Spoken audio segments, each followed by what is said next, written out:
Hello, my name is Brant Hunt, and I wanted to talk to you about some issues with Augustine, or Augustine as others may call him.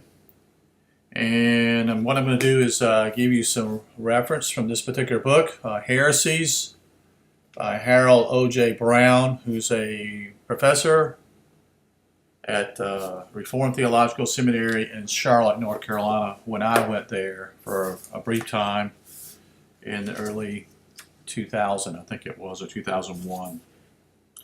What I'm going to talk to you about is the attitude and what took place with Augustine with a group called the Donatists. And what I'm going to do is give you a little history of this group in northern Africa.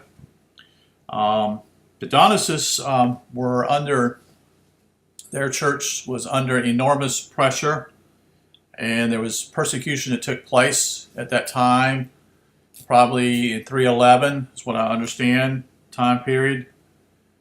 And what took place was that persecution took place. Many people lost their lives because they claimed to be followers of Christ. And what took place was that many of the pastors or ministers of those churches ran. They took off for their lives.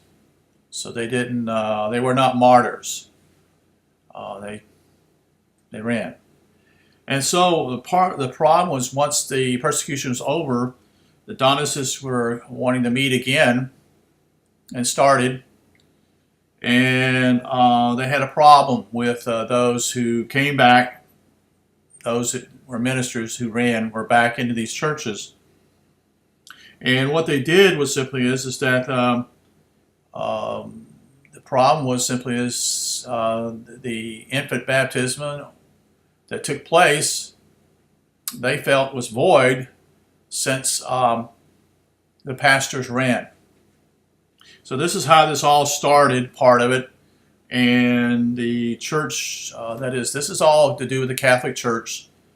There's no Protestant church. There's not even an Eastern Orthodox church. There's this one, what they call universal church at that time, called the Catholic or Holy Catholic Church.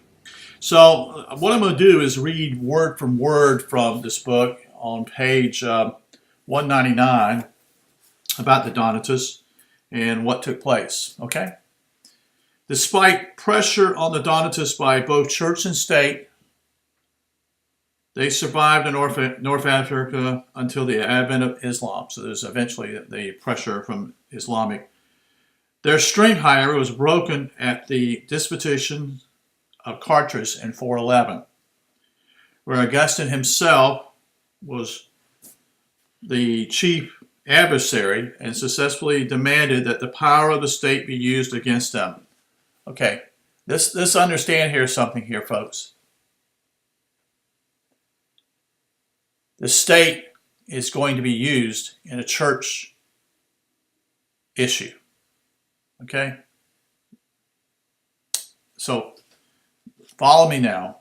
So, under his thinking simply is, he felt that they were a false church, and he was going to compel them to come in other words, get back in the Catholic Church.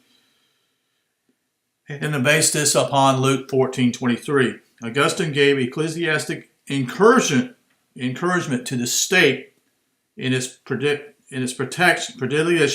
to use its police powers to create a unified church. The imperial government was strongly inclined to do so in any event, with or without ecclesiastic endorsement. But it is a sad reflection of who Augustine was, the most eminent theologian of the early church in the Latin West, that he not merely approved such repression, but actually called for it. So he, in his seeking of power, whatever you want to call it here, is going to have people killed by the Roman army. Now, you think about that, and the ramifications of that also that took place This is part of the start, not only the church and state being in bed together, which took place earlier with Constantine, who got involved in a church issue in the 300s. And it also led to what we call the persecution of those who did not believe in Christianity in Europe and other parts of the Middle East, as they butchered others who did not believe as they wanted them to be. So anyway, I wanted to hope you follow this. Again, this is some of the things I learned in seminary, was disgusted by it, didn't agree with it, and I wanted to share this to others who are Christians or see some problems with Christianity. Thank you for listening. You have a good evening. Thank you.